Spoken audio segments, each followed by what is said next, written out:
Welcome back to the channel, guys. The crypto prices have continued to fall overnight, so let's take a look at what's going on in the news, the Fed, and of course the charts, and see if we can find a silver lining in these prices that are tumbling. So before we dive in, you know what to do. Hate asking for it, but if you could smash that like and subscribe to the channel, let YouTube know the content that you want to see. Also, check out the sponsors to the channel. Bybit, link is in the top of the description. Up to $4,000 of sign-up bonuses if you deposit at least $10 to get your score of the sign-up bonuses. Let's dive in. First up, let's hit the news headlines. Bahamas to allow citizens to pay taxes with digital assets. We know last year the FTX exchange moved its headquarters to the Bahamas, and the CEO, SBF, attributed the move to the progressive forward-thinking bill that would regulate the industry in the country. So they're getting more crypto-friendly. Also, St. Kitts and Nevis are accepting Bitcoin Cash, if you're interested in Bitcoin Cash, across to Australia. Australian authorities lay out guidelines and roadmaps for crypto industry regulation. APRA set out expectations for regulated entities dealing with crypto. The big one here, AUSTRAC, released guidelines for preventing criminal abuse of digital currencies. And the last one, the Treasury is also moving forward with consultations that could see the industry managed outside the bounds of existing financial regulations. So they're coming for crypto this year. We'll see if it happens after the elections in Australia, or they're not going to get it done before the elections. That's in about 4 weeks' time. And so this might roll out into 2023, depending on who is re-elected here. All right, first Australian spot Bitcoin Ether ETFs to go live next week. We looked at this just the other day, but we also got the Ethereum here. Essentially, it's an Australian ETF. They're going to invest directly through the Canadian ETF. So it sounds like great news. I mean, at least people can start getting access to Bitcoin and Ethereum, but I'll just be wary with those volumes. You know, if the volume is coming from the Canadian ETF or the Switzerland-based ETF, then they try and double up on those volumes, saying, look at all this volume in Australia. I mean, it's been bought through another ETF, so it is what it is. On to the big news. Why is crypto still crashing? We looked at this yesterday, and the market is still reacting to the Fed's official suggestion. When a Fed official suggests a 50 basis point hike, markets immediately start trying to price in 75 basis point hikes. So they're looking at 50. I don't think they're even going to get to 75. Last time they talked about doing 50, they only raised it 25. So if they're talking about 50 again, maybe they're only going to raise it 25 because the market is responding so ridiculously to this news. And it's only 3.5% away from that major low in February. That was the Russia invading Ukraine. That was the day that happened. So that's pretty extreme fear for that day. And since that point, the market rose pretty heavily from there. And obviously we're on our way back down to that low. So I'm looking here to see where the market lands after it starts pricing in all of these interest rate rises. This is coming up in a meeting in May, so about 2 weeks away. So we'll know a little bit more in a couple of weeks, see what happens if the market has actually priced it all in and then we get a 0.25% rise. Then we'll probably see what happened last time where the market saw that as good news and will start to rise again. Remember, we're looking at around a 4,000 point S&P 500 for that low to come in. And it's important to check these out, the S&P, the NASDAQ, because crypto is being so affected by what's going on in the US at the moment.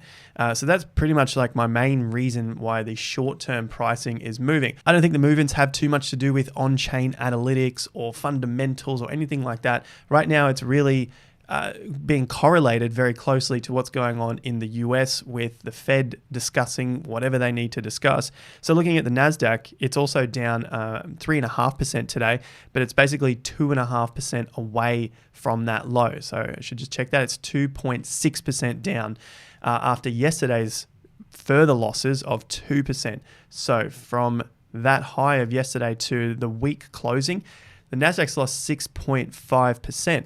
And this is kind of going all to plan. It's all according to the 18.6 year cycle. We're expecting the tech sector to take more of a hit in this second stage of the cycle, and it is basically playing out as expected. Checking on Google, Google is down 21.6% from the high. Overnight, it just took out those local lows and has moved to a new lower price. Nvidia also took out some local lows, and you can basically just run through a lot of these top tech stocks in the US. You've got Apple still trading closer to its highs, but down quite a fair way.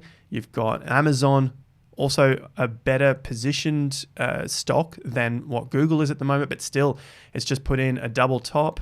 It's got a lower top and it's heading back towards these lows of March and January. Coinbase absolutely crushed, obviously because it is correlated to Bitcoin and cryptocurrencies. A little bit of a sad story for the people who bought in on the IPO. Remember, it's always a super FUD time, and the top of the market, cryptocurrency, Bitcoin's top price for April, which was the first all-time high price, was on that exact day of the listing of Coinbase. And you can see the market ran down from $420, currently down to $130.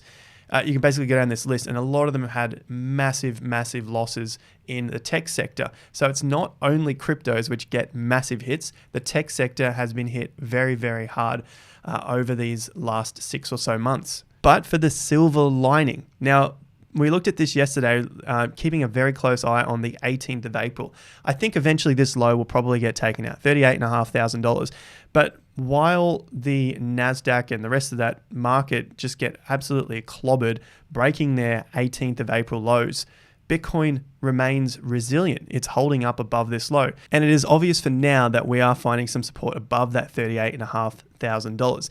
Now, the weekend is here, therefore the NASDAQ is closed and the market really can't get any sort of direction from what's going on in the NASDAQ. So if we are to see a fall from this point, we'll have to see how the market opens on Monday for the NASDAQ. Because like we've seen in the past, these markets can basically trend down, continue in the direction of the trend over the weekend.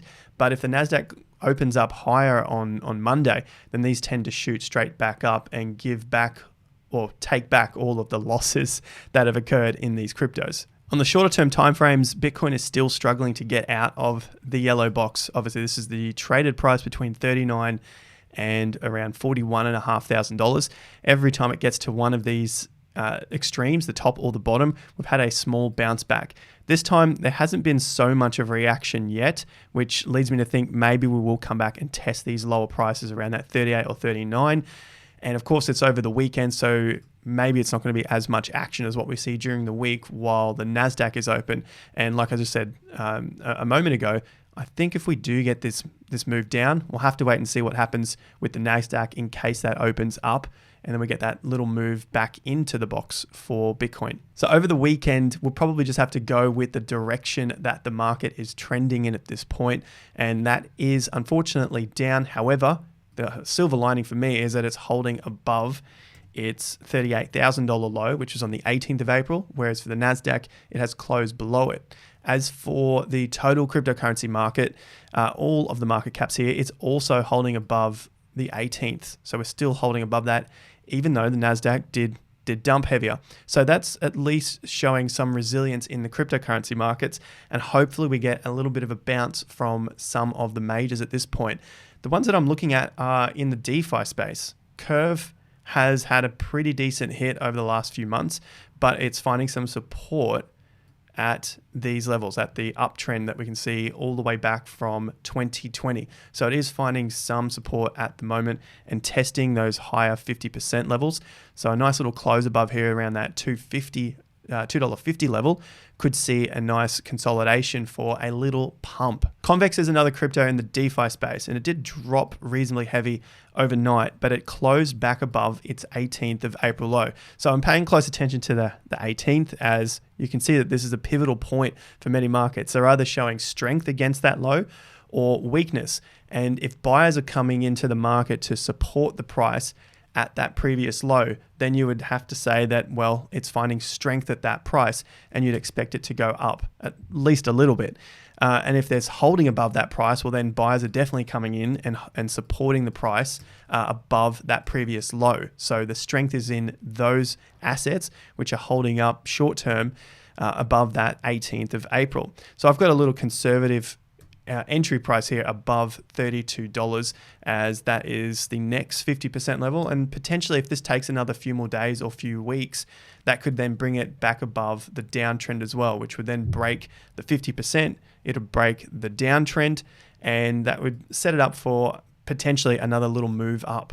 Near is high on my watch list as well. It's not a DeFi crypto, but it is indirectly related to DeFi at this point in time, with the launch of USN potentially coming out soon and getting that 20% per annum, which was similar to what happened with Anchor, which has now dropped pretty far. But in terms of this case, Near is still holding up between its $18 and $14 level, but there's still no breakout at this point. Obviously, the silver lining to this is that it is holding up, but I'd be very wary and watch these lows coming in around $14.70 to $14, which is the 50% level.